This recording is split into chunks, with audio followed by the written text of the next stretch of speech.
wanted to do a review of some of my watches. I don't have a huge collection. I have a few, but I wanted to break it up. And so with this video, I just wanted to talk about my Tag Heuers. I know Tag Heuer gets some grief in the watch collectors market. It's sometimes viewed as a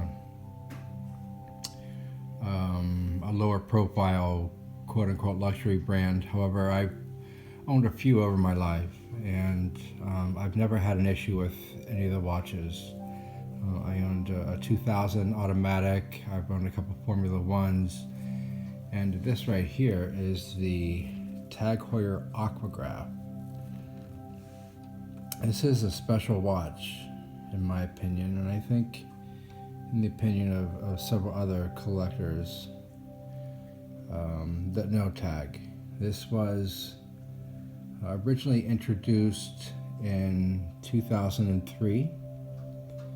It was part of the 2000 series. It was the heavy-duty tool watch of that series.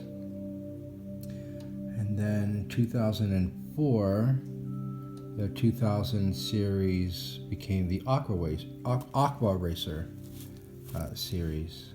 And at that point, this just became the Aquagraph. It was around and could be found until 2008 at local ADs, at which point it was discontinued.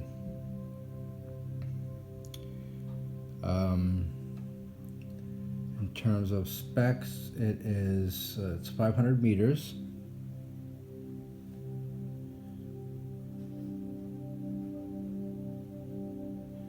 It is, without the crown, it is around 43 millimeters in diameter. With the crown, I believe it's around 46.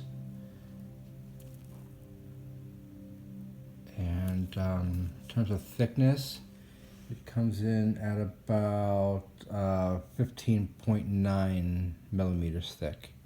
You can see it's not a thin watch. I love the watch. It's fully brushed. Let me take it off here.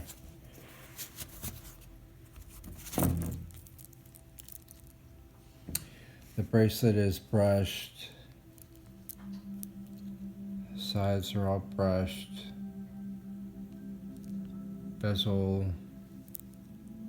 There's nothing on the watch that's polished. Which in my opinion, I rather like. It's interesting. There's a couple interesting things about this watch. First of all, not only are each of the indices loomed, but if you look on the bezel, those markers are loomed as well. And then of course the hands are loomed, and you have your pip at the top. It is a chronograph.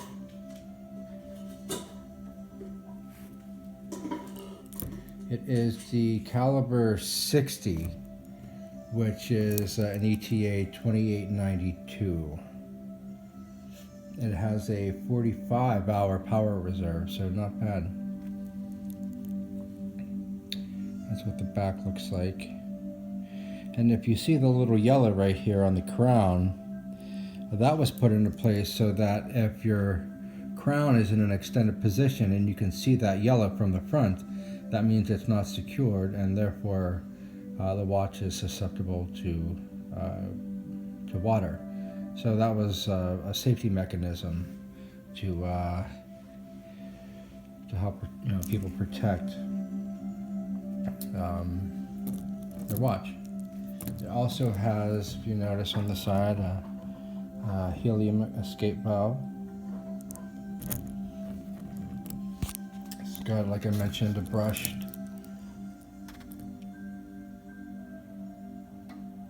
bezel.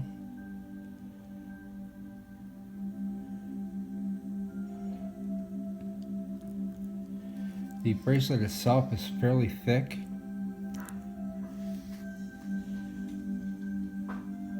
It's got a 3-link wide bracelet I believe it's around 20 or 20, between 20 and 22 millimeters.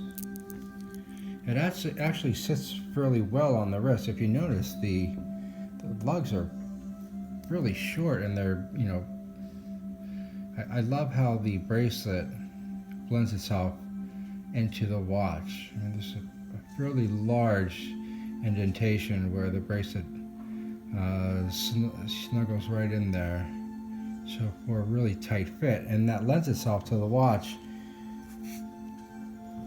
being able to have fairly short lug width and length, so that even though the watch is fairly large, it sits really well on your wrist. So it can be worn by, just gonna put it on my wrist here,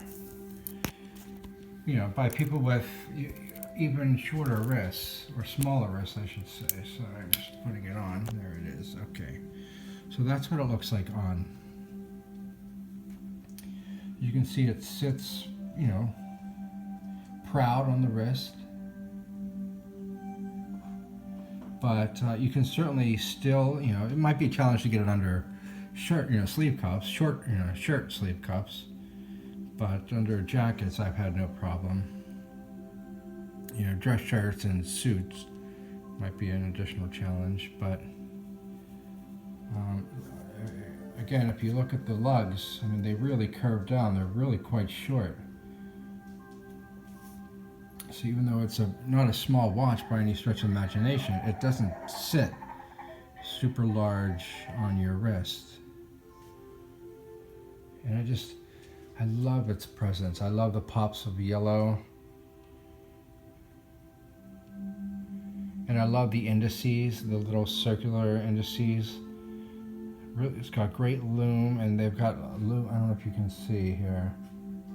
I'll let it focus in. But each circular indice has a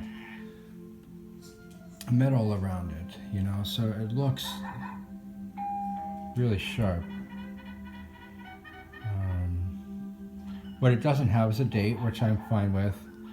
I don't necessarily need a date on my watch. I don't think, in this day and age that's important, but I have it on some of my watches, and it's easier these days with a quick set.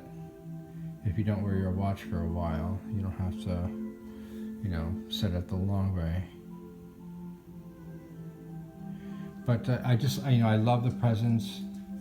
It looks fantastic on the wrist. It's a beautiful watch. It can be, the original retail price was $3,500. You can buy it on the used market. There's a few of these out there. If you look on like Chrono 24, occasionally you'll find one on Crown and Caliber or Bernard's Watches or Tourneau. But there's a couple out on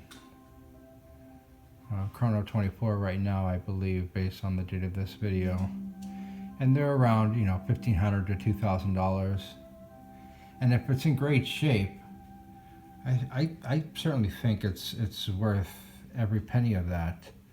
I know you can get the newer Aqua racers, and they have the ceramic bezels, and there are Aqua racers with the stainless steel bezels, but the combination of the thickness of the way this watch is put together, the tiny little details. This is the first chronograph that was able to operate underwater thanks to its rubber pushers right there. So neat little details like that, or neat little details like the yellow warning indicator on the crown, the 500 depth rating, the overall look of the watch, the chunkiness and the heft of the watch, but yet the shorter lugs, which allows you to accommodate a smaller wrist. I mean, there's a lot of things going for this watch. The 45-hour power reserve. It's one of my favorite watches. I've owned it for a number of years, and I don't think I'll ever let it go. It's a fantastic watch, and one that I will treasure. You know, to me, it is a classic, and it was a classic even, in my opinion, even when it was produced, just because of the neat features. The bezel, if you want to rotate the bezel, you actually have to push the bezel down slightly and then rotate it, which is another safety mechanism. You know, if you're diving with a watch, that eliminates the possibility of the bezel being moved, which I don't know how many people rely on their watches these days for diving with dive computers, but it's just these little things that are built into the watch, that the attention to detail, that just make the watch a fantastic part of any collection. All right, thanks.